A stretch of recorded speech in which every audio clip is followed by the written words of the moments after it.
Good morning, everyone, and welcome to this morning's web seminar. We're really excited you can all be here. It's right at 10:30, and per our usual approach, we're going to give ourselves about a minute more to allow people time to join. So thanks so much again for being here, and we'll start in about a minute.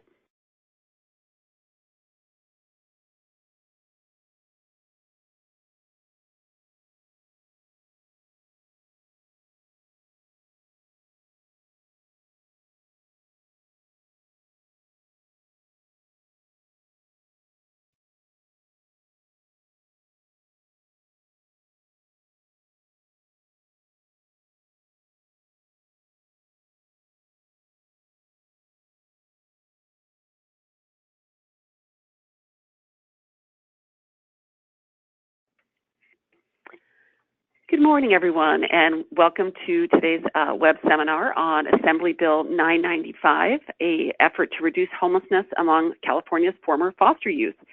Thank you, everyone, for being here today. My name is Amy Lemley, and I'm going to be on today's web seminar along with a really wonderful panel of participants. So without further ado, let's jump right in.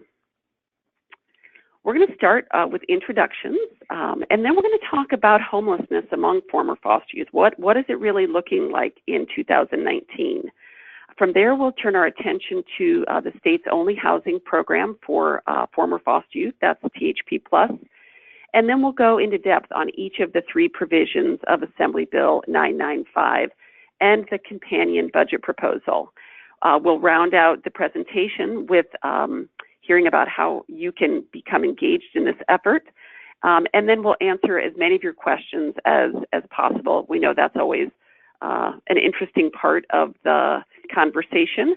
We've done our best to lay out the case for this piece of legislation and budget proposal, but we always know that we miss things. And so we're counting on you if something doesn't make sense, if you think there needs to be more evidence. Please don't feel free. We don't want to hear you agree with us. We want to hear how we can strengthen the case to make sure that this proposal goes the distance and actually reduces homelessness among former foster youth. Joining us today to talk about this proposal, following me, is Alexis Berries. Alexis is a youth advocate here at John Burton Advocates for Youth. She's also been appointed to the California Homelessness Financing and Coordinating Council. I know I've gotten that wrong. Homeless Coordinating and Financing Council. No, that's correct. Following Alexis will be Wes Saver. Wes joined our organization as a policy advocate just a little over a month ago, and Wes is the point person for AB 995. So for those of you who will be working actively on this bill, I think you'll really get to know Wes, and we're really excited about having him on board. Following Wes will be Jane Schroeder. Jane is the policy manager at First Place for Youth. First Place for Youth, I'll take the risk of saying I think is the longest serving THP Plus provider in California, a first organization to utilize THP Plus funding in the state. And we're delighted that Jane was available to be on today's web seminar. And then last we have Tara Gamboa Eastman with the Office of Assemblymember Phil Ting.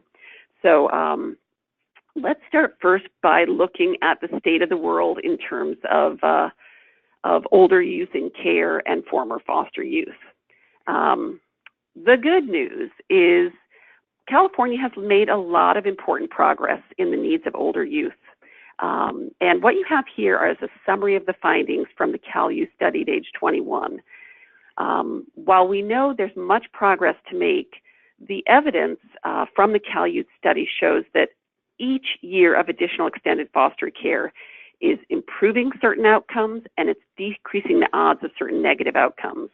And so you can see on the left-hand side, school completion, college enrollment, savings, and employment.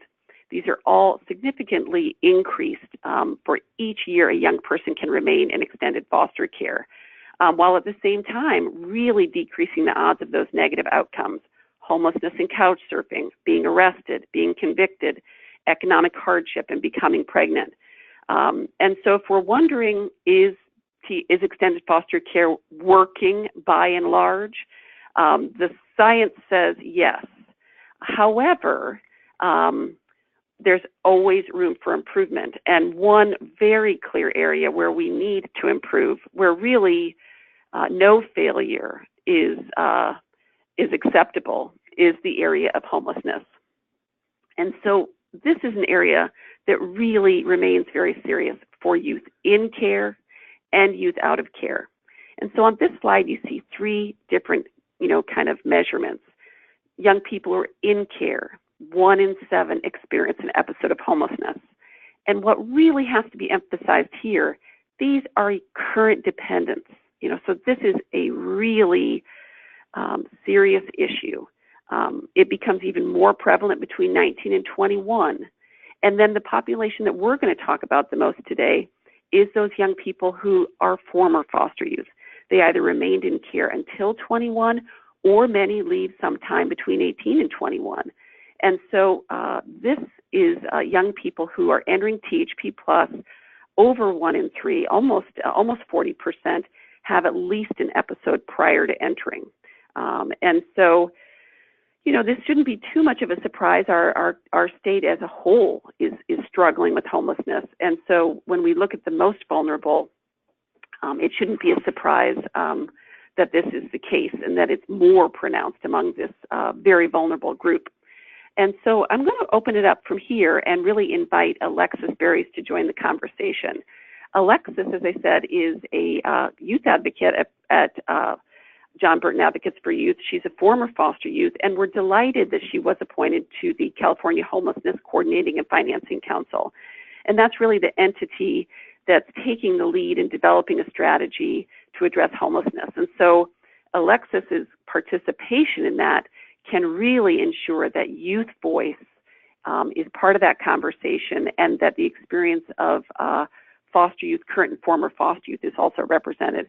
So thank you so much, Alexis, for being part of today's web seminar. We really appreciate it. Thank you, Amy. Thank you very much. So I'm going to start with just a few questions, and if you could kind of share your thoughts, we'd really appreciate it.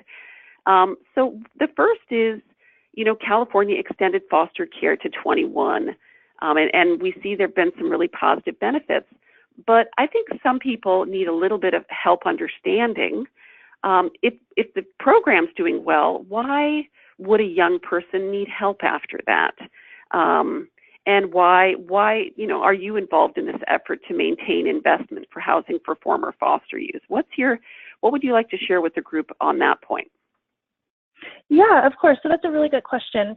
And I feel like 21 is the new 18. And so what I mean by that is most of us at 18 are just figuring out how to be an adult.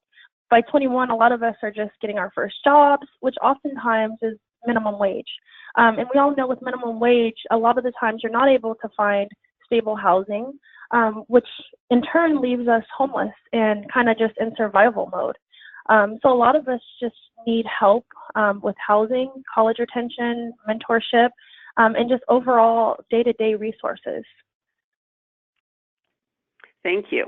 How about your experience? You were among the first, I think you were the first cohort that participated in extended foster care. So all the wrinkles were getting ironed out as you were experiencing. But what was your experience? You participated in extended care.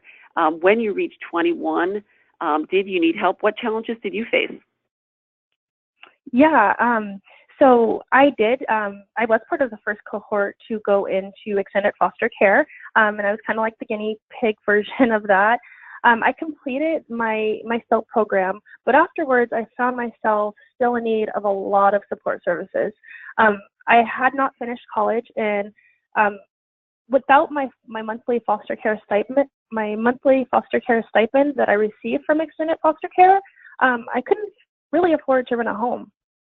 So with that, unfortunately, the county that I lived in did not offer THP Plus services. I had to move to another county, which was over 60 miles away, just to get into THP Plus at 21. I thought at that time, like, how unfair that was, because I had just settled in with a job, I was enrolled in college, and I was finally like feeling stable. So I made the decision to go without services for a while. But eventually, like, I realized how hard it was to kind of keep my head above water and I decided to make that move. So fortunate for me at that time, when I applied for the THP program, there was an opening and I was accepted, but that's not the case for a lot of young people. I've heard that sometimes the wait list can be up to several months to a year. And just kind of going like back to that, like it's just having to move. I was, it just disrupted everything that was going on in my life, but I needed housing above everything else. So like I said, I ultimately made that decision to move, but it really just disrupted everything else in my life and kind of threw me off track. Thank you, Alexis. Maybe just to wrap up, the questions, wondering, as you had that experience, what would you pinpoint when you think of that experience? What do you pinpoint as the most helpful? I mean, just to share with people who are listening who might be learning about the program. I mean, the housing, the stable housing, honestly, is the most important. Without stable housing, I would not be able to focus on anything else, none of my mental health, any of the things such as college or anything else, but just having a roof over my head allowed me to kind of explore and go off and work on other aspects of life. That makes a lot of sense. I think sometimes we forget that, we focus on the services, but it is a housing program. It all happens in the context of safe, affordable housing. And like I said, it's Correct. kind of necessary but not sufficient. But without it, it's hard to make any traction. Was there any other comment before we move that you'd like to make sure that the participants today hear about from your perspective? Yeah, I just think I just want to just really elaborate on, without the investment in housing, a lot of us are going to continue to experience chronic homelessness, which oftentimes lead to, we know, economic hardship, higher incarceration rates, spiking use of, self-medicating with all types of drugs. Just housing is an essential part of whether or not a young person can be a successful contributing member to society. So just kind of keeping that in mind is, that housing first. Thank you very much, Alexis. We really appreciate your time. I know you are busy with work and school and many other obligations, and so thank you for being with us today. Thank you for having me. Well, from here, let's kind of talk a little bit about more what this program is. For those of you who aren't familiar, it was established in 2001 through a bill, AB 427, sponsored by the California Youth Connection. It is the only housing program for former foster youth. It provides housing for 24 months, and in a select number of counties, that has been extended to 36 months if a youth is enrolled in school. Statewide, you can see the number of providers and programs, and 47 of the counties, 58 counties operate THP Plus. In terms of its service provision, first and foremost at the top is safe, affordable housing. And so as well as, education advocacy and support, job readiness, physical and mental health services, independent living, and tenancy skills. And so it is a real supportive housing program. Different programs emphasize different things, but these are the core services that are required of programs to be offered to young people who participate. The program operates in 3 different settings: a scattered site model where a provider often master leases units and subleases those units to the participant; a single site model where a provider either leases the whole building or owns the building; and then a host family model, which is a model that works directly with families and offers young people the same supportive services provided by THP Plus, but in a family setting. And so you can see the percentages there. Most are scattered site, but a healthy number are single site and host family. In terms of eligibility, to be eligible for THP Plus, you have to have been a former foster youth between 18 to 24. You have to have been in foster care on your 18th birthday. Again, the program is available for 24 months, with the exception in those 27 counties that provide an additional 12 months if youth are enrolled in school.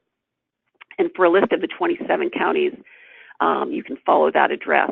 And I did fail to mention that in the handout section, this is provided the PowerPoint is provided, and so you can copy and paste that if you want to know if your county provides that extension. All right, who's in THP Plus? And so in the 17-18 fiscal year, the program served a little over 1,900 young people and almost 500 minor children. As you can see on the left-hand side, there's many more young women than young men. It's 64 to 36. And that's largely represented, kind of indicated by the fact that a lot of the participants are custodial parents. 9% identify as LGBTQ. A little under half are of Hispanic ethnicity. And then in terms of the racial composition, you can see the mix between multiracial, Black, white, Native American, and Asian. Now, beyond the kind of basic, summary statistics around the demographics, the program has a real focus on vulnerable youth. And this is due partially to the extension of care till 21. Prior to the extension of care till 21, a lot of different young people utilized it. Now young people who utilize it are ones who are really experiencing challenges even with the 3 years of extended foster care. So I'm going to go through these really quickly. The first group, it serves young people who don't qualify for extended foster care. Now, many of us often forget that there are 5 participation conditions to participate in extended foster care. If you are not complying with one of those 5, then you are not eligible. And so Mark Courtney's study found that 7% of young people at age 19 were not participating because they were ineligible due to failure to meet one of the 5 participation conditions.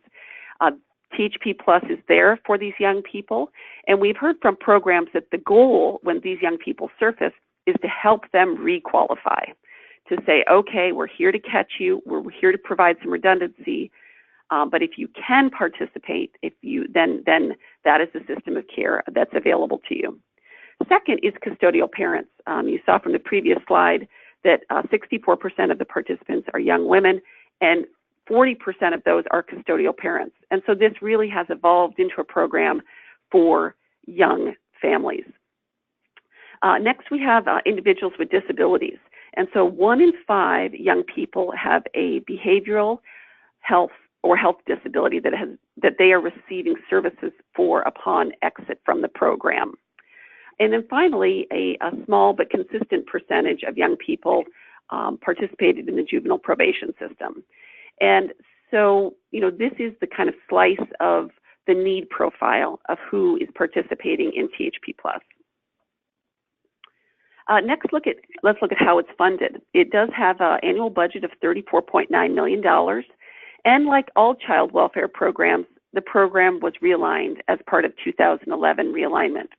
So what you have on the right-hand side is the allocation that was made to all 58 counties. Now, you might be doing some kind of mental math and saying, well, Amy, you said 47 counties have a program and 58 have an allocation. Some of these counties never had a program. Most of these 11 counties never had a program. And they're very small counties. Collectively, these 11 counties have 79 non-minor dependents. And so these counties are not Orange, San Diego, Alameda. These are very low population counties in the far north that have not established a program. But by providing them with a small allocation, it keeps the door open for them to either establish a program or to use those programs creatively to meet the housing needs of these young people. And so you can kind of look at those allocations down in the bottom. You can see the where you can go to that sheet. It's page 25 of that county fiscal letter and see what those allocations are. Next, we have how it's administered. So all but 4 counties contract with nonprofit service providers. The provider serves the youth, the provider invoices the county, and the county submits the claim to CDSS. And so you can get a full list of providers by county at the link on the screen. And then you can also find out what the rates are by county if you're wondering how does my county's rate compare to the average, or just to give you a sense of what these rates are. So, this is a program every year since 2007. John Burton Foundation and now John Burton Advocates for Youth has worked with all of the counties and all of the providers to conduct an annual report on the program. And this is a program that has consistently helped youth achieve positive outcomes. On the slide, you have what those outcomes are. And what I really want to highlight is these are positive outcomes in the context of young people who are experiencing real challenges. They're custodial parents, they're young people with disabilities, they're young people who could not meet one of the 5 participation conditions, and they're young people from juvenile probation. So we are not creaming in THP Plus, to say the least. This is a true program for the most vulnerable. And yet, look at the progress they're making. So I think it really says a lot about how much they want for their lives and their future, and the network of providers that are out there. So my last slide here is going to be to acknowledge and to thank Assemblymember Phil Ting, who is the author of AB 995. He is a true progressive champion. We're proud to say he represents the 19th district here in San Francisco. He has over 4 decades of public service and an extremely impressive track record. Some of his key human services accomplishments and higher ed accomplishments are listed. And so we're absolutely thrilled to work with Assemblymember Phil Ting. He was the author on the improvement to the infant supplement, which significantly expanded and improved outcomes for young parents in foster care. So that's a little bit about the Assemblymember. From here, I'm going to turn it over to Wesley Saber to talk about the AB 995 provisions. Great. Thank you, Amy. There are 3 main provisions to AB 995, each of which I'm going to cover in further detail over the next few slides. The first provision expands the existing THP Plus program. The second provision closes an eligibility loophole that bars youth from accessing THP Plus services. And the third provision fosters collaboration between THP Plus and local homeless response systems. The first provision would expand the funding for THP Plus. THP Plus was funded at $34.9 million in 2011. AB 995 would address the lack of housing capacity for the program by augmenting THP Plus, increasing the budget by $5 million annually from $34.9 million to $39.9 million. Why propose to expand THP Plus? What justifies this expansion? Well, in 2011, the average rent for a 2-bedroom apartment in California was $1,595. However, rent in California has since increased by 50%, up to an average of $2,400 for a 2-bedroom apartment. Despite this dramatic increase in the cost of housing, THP Plus funding has remained unchanged. Since the budget for THP Plus has not kept pace with the cost of housing, the funding for the program has not been able to fully address the ongoing need of youth who could benefit from this service-rich program. Failure to keep pace with cost has resulted in an unmet need. According to a 2018 study, over half of the THP Plus programs that maintain a waiting list had youth waiting for housing. This included at least 417 youth and 104 of their children. Despite its efficacy, THP Plus has fallen short in serving former foster youth who are currently or are at risk of experiencing homelessness. Now, where are these youth located? How is the need geographically distributed across the state? We know that certain counties and providers have a greater need for an increased THP Plus capacity. According to a 2018 study, there were 3 counties with at least 50 youth on the waiting list: Los Angeles, San Diego, and Butte counties. Alameda, Fresno, Kern, San Mateo, and Santa Clara all reported between 20 to 49 youth on the waiting list, and 13 other counties had additional youth on a waiting list as well. Essentially, a combined 521 youth and their children need housing, and they're precisely the population who the first provision of AB 995 will assist. Let's focus in on Los Angeles County, which is a great example of where there's a disparity between the funding a county has for THP Plus and the local THP Plus eligible population size. Upon exit, non-minor dependents are THP Plus eligible. As of July 2018, there were 2,627 non-minor dependents in LA County. This accounts for 31.4% of the total number of non-minor dependents in all of California. However, of the current $34.9 million THP Plus budget, LA County is allocated just 6.2% of the available funding.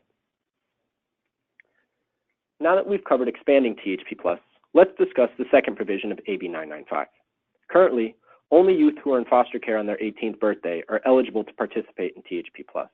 The second provision would modify THP Plus so that youth who were in foster care on or after their 16th birthday would be eligible for the program. What's the rationale for changing the age of eligibility for THP Plus? First, we need to recognize that legal permanence does not necessarily translate to housing stability. A youth could successfully reunify at age 17, but then could experience housing insecurity at age 22. Second, we don't want to disincentivize permanence. Reunification may currently come at the expense of foregoing access to THP Plus, where youth to become homeless later in their young adulthood. And third, AB 995 aligns the age benchmark for THP Plus with one used by other state and federal programs. I'm going to speak more to that last point now. Other than extended foster care, THP Plus is the only program that requires youth to be in foster care at age 18. Looking at the table, we can see that among the programs for transition age foster youth, they all have earlier age benchmarks for youth in foster care to qualify. These programs recognize the vulnerability of youth who are in foster care at age 16 or older. AB 995 would bring THP Plus into alignment with all of these other programs. This would enable these young people to have access to the housing assistance provided by THP Plus. How many youth are we talking about here? What is the size of this population that would be impacted by closing this eligibility loophole? A 2018 study found that due to this eligibility criteria, 104 youth were denied admission to THP Plus and subsequently were unhoused. AB 995 would allow THP Plus to annually assist these 104 otherwise homeless former foster youth together with their 27 minor children. The third provision of AB 995 would foster collaboration between THP Plus and existing local homeless response systems. Currently, there are limited formal relationships between THP Plus and local homeless response systems. AB 995 would ensure that youth have access to housing services and the full continuum of care. What do we mean when we refer to continuum of care? Continuums of care are administrative entities that receive and administer funding from the U.S. Department of Housing and Urban Development. There are 44 continuums of care in California. This is a regional system, not one strictly based on counties. Continuums of care are the primary vehicle for helping people who are experiencing housing insecurity. How does this funding reach providers? Carrying over from the previous slide, HUD is the largest funder of homeless assistance programs in the country. Last year, California received over $381 million in HUD funding. As you can see, HUD grants funding through the continuum of care administrative entities, and awards are then dispersed to local providers. There are 4 types of housing administered by continuums of care. These programs are emergency shelters, transitional housing, which includes THP Plus, rapid rehousing, and permanent supportive housing. Each of these programs may be useful to former foster youth. AB 995 ensures that former foster youth are equipped with information about the existence of these programs and how to access them. How do we ensure that former foster youth are informed about these programs? As part of the third provision, AB 995 would require a memorandum of understanding between counties and continuums of care. The MOU would establish the following processes for youth who come through the coordinated entry system. The MOU would ensure youth are screened for eligibility for extended foster care and THP Plus. The MOU would establish a referral process for youth to their local continuum of care upon exit from THP Plus. And the MOU would require regular communication between county welfare departments and the local continuum of care. To summarize the companion budget proposal, AB 995 requests $8 million annually of the general fund to reduce homelessness among California's former foster youth. $5 million would go toward the expansion of THP Plus, and $3 million would go toward closing the eligibility loophole. Between these provisions, the additional annual $8 million would allow THP Plus to serve a combined 552 youth and their children who are currently unhoused. This concludes our discussion of the 3 provisions of AB 995. Next, to give a THP Plus provider perspective on AB 995, we have Jane Schroeder. Jane is the policy manager at First Place for Youth. Thank you, Jane.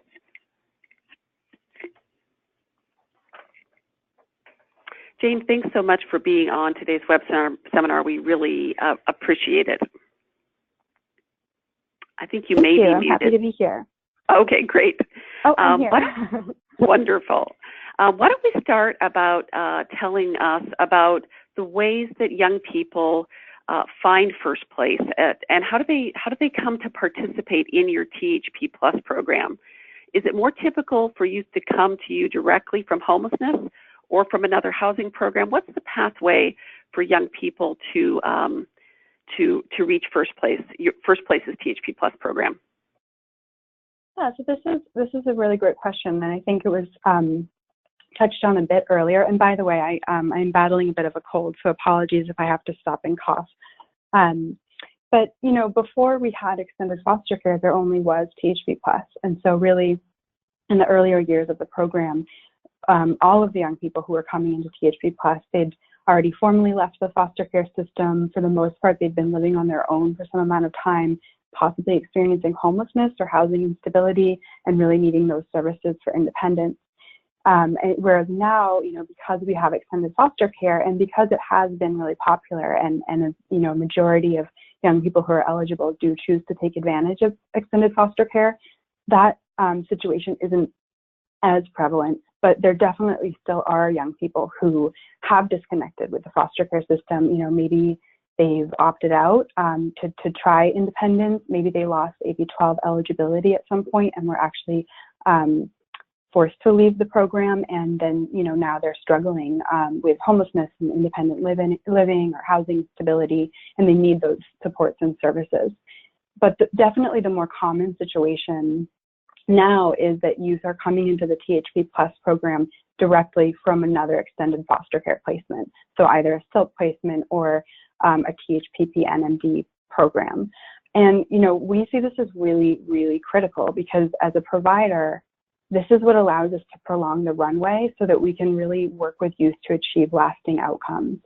I think it's always important to keep in mind that there's a clock on extended foster care eligibility, and it starts ticking right when a youth turns 18. So even though youth are technically eligible for 3 years of THPP NMD services, that only happens if they enter the program right at 18.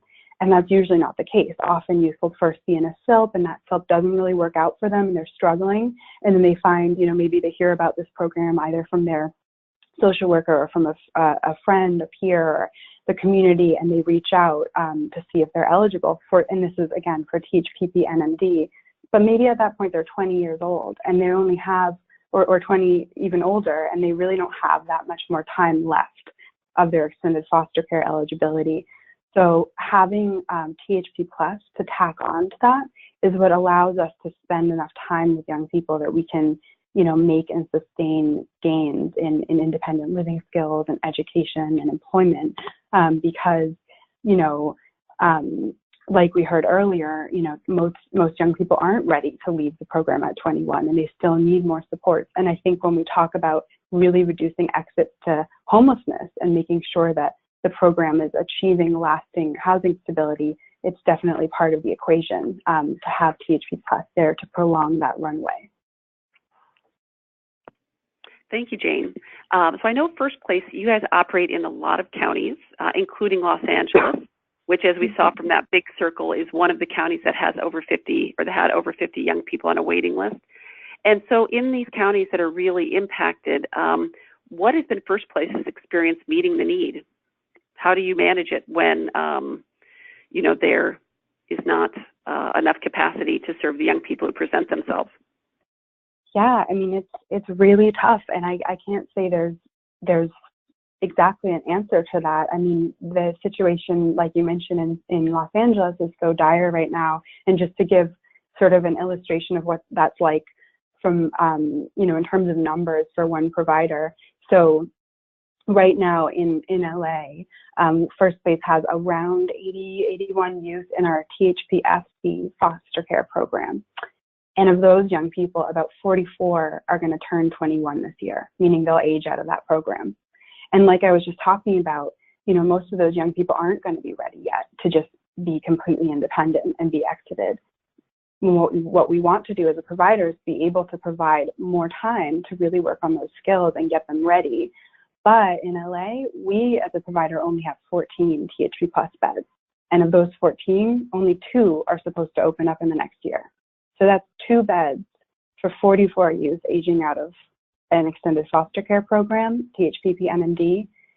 And that's not even counting that we'd also like to be able to take youth in directly from the community who aren't currently connected to a program.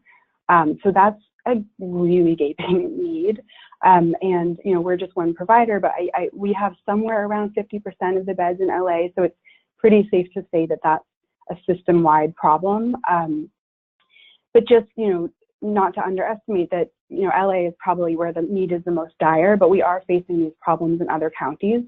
In Alameda and San Francisco, there's relatively more beds, more THP Plus beds. We have 70 throughout those two counties.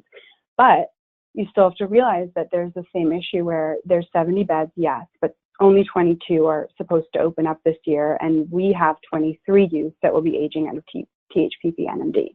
And again, they might not all need to transition into Plus, but you don't want to be exiting youth early and setting them up for failure when they're not ready. So same thing goes in Alameda and San Francisco. Amongst the collaborative of providers that work there, we're sort of looking at a situation where it seems really unlikely that in this next year, any youth from the community will be admitted into THP Plus programs, meaning youth that aren't already connected to a THPP NMD program. So there's, yeah, so there's really serious capacity issues in both of those places.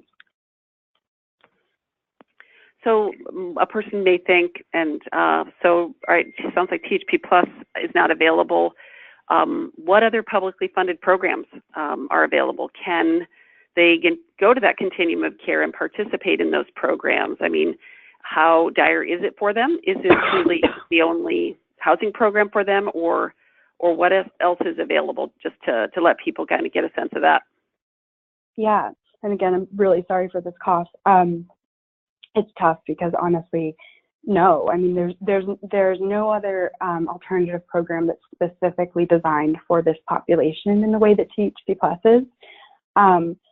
Young people that can't get into THP Plus can try to access services through the coordinated entry system. But you know, one of the problems that we really see with that is that system, the homelessness system, is really targeted at chronic homelessness first and foremost. And it's designed to prioritize those who have the greatest need. So just as an example, let's say we have a young person who they are experiencing homelessness. Maybe they're couch surfing, or maybe not even, but maybe they're about to age out of a SILP and they haven't been able to identify stable housing for their exit. So they're in a situation where they're facing the possibility of homelessness. But maybe they're also taking some classes at community college, doing things to move towards their education and employment goals, and that's what we should be incentivizing for that population. But in the context of going into the coordinated entry system, they're not going to be seen as a priority for accessing housing programs and homelessness services. So it's almost creating this perverse incentive of needing to, you know, spend time like on the streets, maybe even not be pursuing other education and employment goals in order to be more needy to access services. And I think especially when we're thinking about youth that, you know, are our responsibility because they're have been in the foster care system, that's an incentive we really don't want to create. And it's just a really worrisome scenario. Thank you. Maybe just a question or two more. One is a really key subpopulation that participates in THP Plus are parenting youth. And how has First Place seen THP Plus make a difference for these vulnerable families? I know that it's a group that First Place and many providers really prioritize given the high stakes with these vulnerable young families. Yeah, definitely. And parenting youth, you know, we don't necessarily have more in THP Plus than in THP NMD, but what we really do see is that's a group where those extra 2 years of funding and services are especially critical. And the reason is, if you think about it this way, you know, a lot of young parents, they're spending their first, the first period while they're in program really focusing on parenting, on developing parenting skills, baby bonding, just adjusting to those responsibilities. And we've had a tremendous success in working with, you know, the young people in our program have really great parenting skills. But at the same time, like with all parents, that means that other goals take a back seat during that time when you're really building those skills. And so, you know, a lot of the time young people who are parents haven't had as much time to focus on education and employment and those skills that they're going to need for a lifetime of independence and self-sufficiency. And so THP Plus has been enormously helpful in having that time where it's like, okay, you're settled now, you're a secure, stable parent, you've got the hang of that, and now you can really drill down on those other goals. So we have a youth right now in Contra Costa. She's a mother of two. Both pregnancies are really high-risk pregnancies requiring a lot of support. And then just those early years of motherhood required a lot of support, but she's really doing great now, and she's actually taking classes to be a medical assistant, great career path. But she's turning 21 next year. So luckily we are going to be able to connect her to Plus, and that means that during that time she'll be able not just to finish her medical assistant education, but even to find that first job. Whereas if it weren't for that program, it's fairly unlikely that she'd really be able to continue on with that goal and secure that living wage employment, because, you know, all of a sudden the housing would drop out from under her. Okay. Well, maybe the last question is, you know, we talk about a lot of the challenges, but young people are doing amazing things every day, and just want to give you a chance to see to share with us where young people in THP Plus are making the biggest strides. When First Place looks at outcomes, where are you seeing they're able to really make a meaningful progress? Yeah. So, and I think, you know, you touched on this in your overview too of like Hell Youth studies, but we're seeing great strides around education and employment. And, you know, we're really proud this year, 8 of our youth in LA are enrolling and entering Cal State universities, which is huge. And what we see too is, and again, it's really all about the amount of time that a young person has in programs. So, you know, we did an in-depth look at our data, and we see that it really takes at least a year in program having these services to start to make gains around education and employment and independent living skills. And it's at 18 months that those gains become significant. And then really at 24 to 28 months that they become durable over time. And so what this tells us is that it's not just the number of visits, it's the number of visits over time. And again, that's part of why it's so critical that we have the extra time that THP Plus provides. So the way we think about it oftentimes is that THP Plus is the time when youth are really able to consolidate and sustain the gains that maybe began while they were in the THPP N&D program, and they have that the experience under their belt. They also have the maturity that just naturally comes with that age to make those gains durable over time, and not just something that is, yes, okay, you enrolled in classes while you were in program, but what happens afterwards?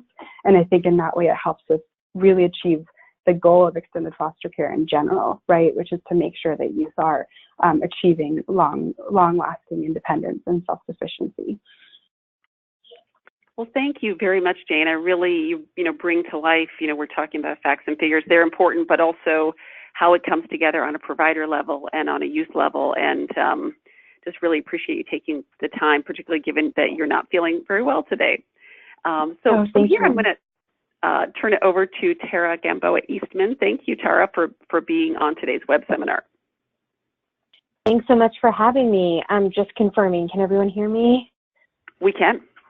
Okay, perfect. Thanks so much again, Amy. Just on behalf of Assemblymember Ting, he's thrilled to be sponsoring AB 995 and championing the parallel budget request. The rest of the group has made such a compelling case, and I'm excited to share just a little bit about the process the bill will go through and a little bit about how you can get involved. So with that, wanted to let you know that in many ways, this bill seems to be a no-brainer. We have a vulnerable population, a program that works, but is falling short of serving all those in need. Of course, we should expand it. But even though it's a great proposal, it's still going to be an uphill battle to get it enacted and fully funded. Chief among these concerns is that there's a lot of excitement around the new governor and the possibility of getting more done this year than would have been possible under the previous administration. But all of this excitement also is drumming up more worthy priorities that we're going to be competing against this year. Also, the reality is that this is going to cost quite a bit of money, which is always a tougher sell. Because this money will be going to an already successful program, we think we can get this done, but it will require the right strategy to do so, and we will let you know in just a brief moment how you can be a part of that strategy. Want to flag one particular budget hurdle that we're going to have to overcome, which is that THP Plus technically isn't using all the existing money it's been allocated. As was pointed out earlier, this is because all 58 counties get THP Plus allocation, but not all of them have a THP Plus program, leaving money on the table. So we have to make the argument that those counties that are running THP Plus programs need additional funding to make the program work even better, and that money should be available should those other counties want to take it up. So with that, I want to turn over to kind of the legislative timeline and process. Hope I didn't worry you too much about the path ahead. But to get AB 995 passed, we've got some key dates to keep in mind as you join us in this effort.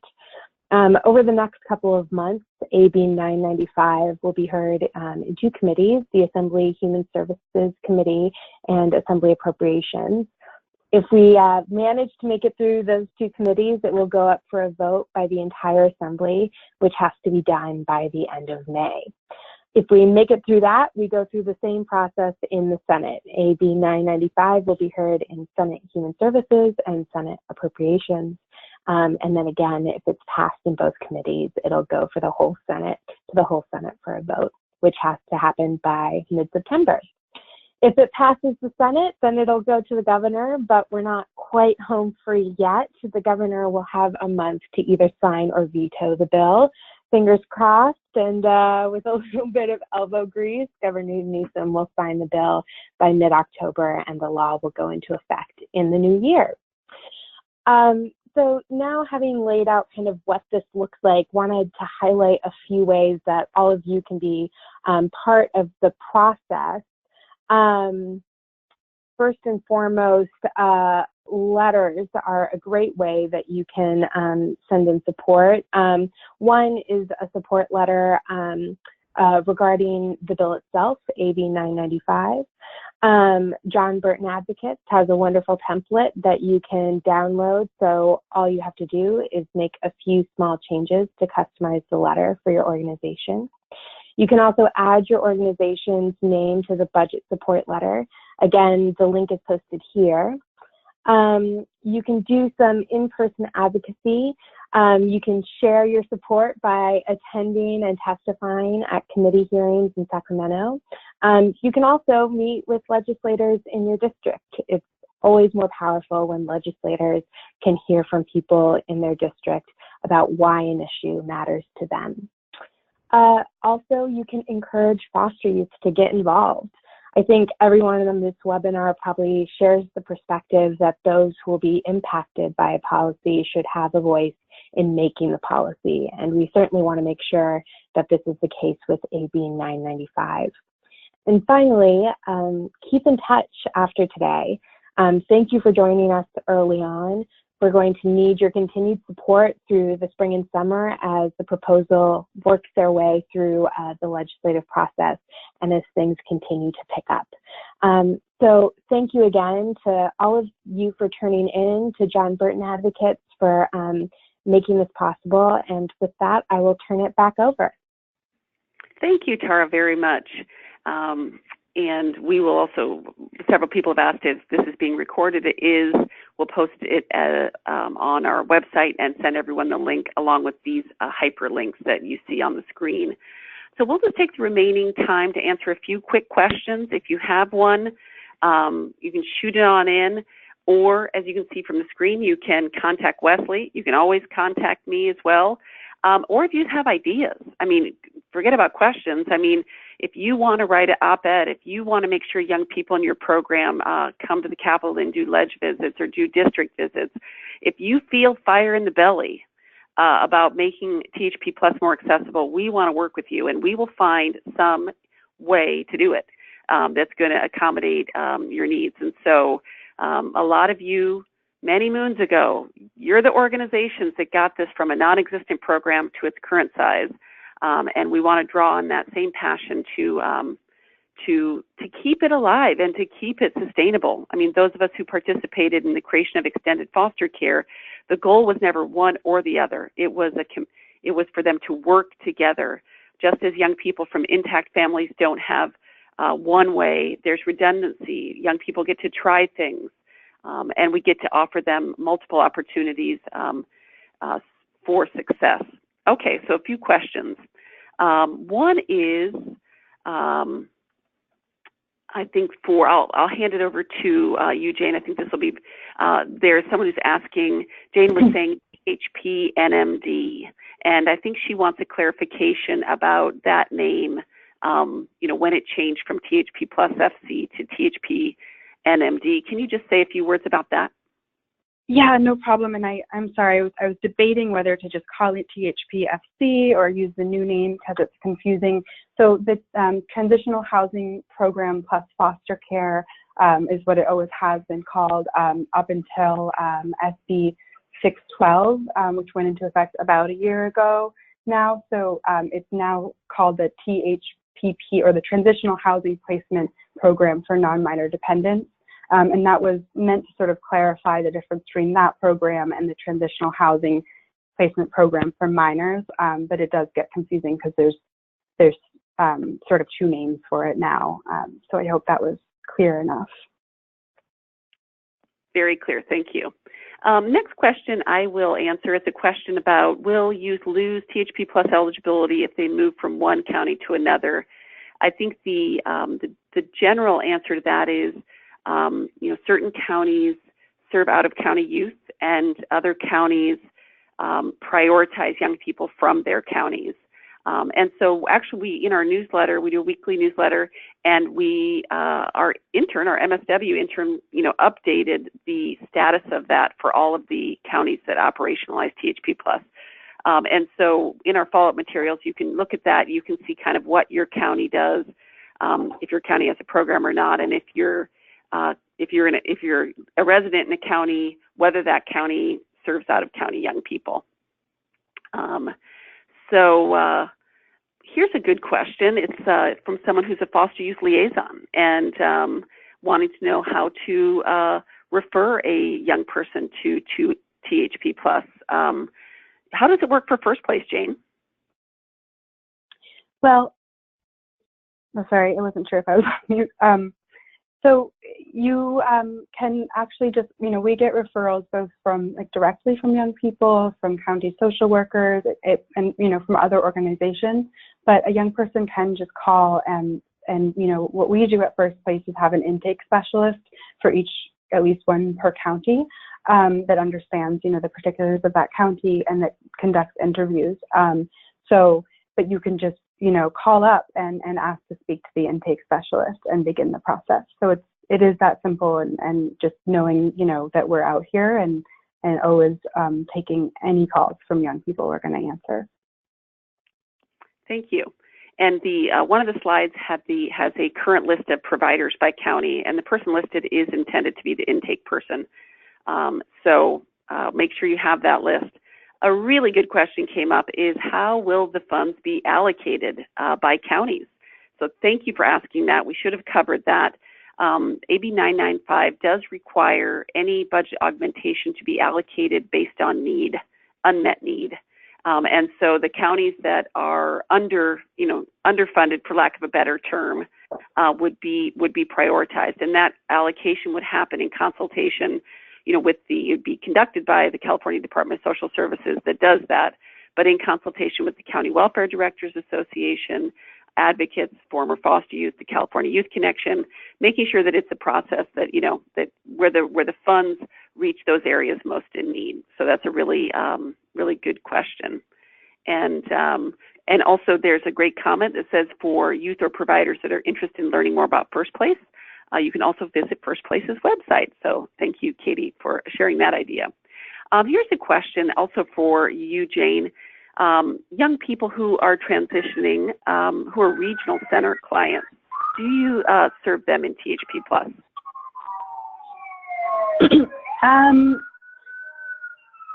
I don't think there's any reason why we wouldn't, right? So as long as they're eligible for the services, then in their space, then we would serve them. Absolutely. I don't know the specifics of that situation. No, well, and the regulations for THP Plus actually prohibit, discriminating based on any physical or behavioral health disabilities. So I think it's really more of a capacity issue in terms of do we have the capacity to serve the need, but it's certainly no structural prohibition. Well, exactly, and like you mentioned in your presentation, it really is a program designed for, where we're taking a lot of very high needs youth. So that's certainly not a barrier. All right. Well, a few other questions that we will follow up in individually, but I think at this point would be a good time to break to thank the panelists very much for being on today's web seminar. And if all of you could keep your eyes peeled for the follow-up material, just take that literally 3 minutes to send in that support letter and to add your name to the budget letter. I know before I was in this role, I thought, what difference does it make if I'm essentially just modifying a form letter? Does anyone really care? It matters. It truly matters. If you can do more than that, that's great, but doing that makes a big difference. Together, we can help make the case that this is a reasonable and responsible use of scarce public resources.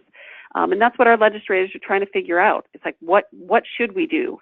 And together we can send a really powerful message that this is one reasonable and important thing we can do to reduce homelessness in California and really honor our commitment to foster youth. These are young people, through, a variety of reasons didn't achieve legal permanence. And I'm not into the blame game, but the reality is they didn't. And so what are we going to do to honor the commitment that we made to them when they were removed from care? I think at a minimum, providing a quality supportive housing program is one thing we can do. So again, thanks everyone for your time. And I think with that, it ends today's web seminar. Thank you again.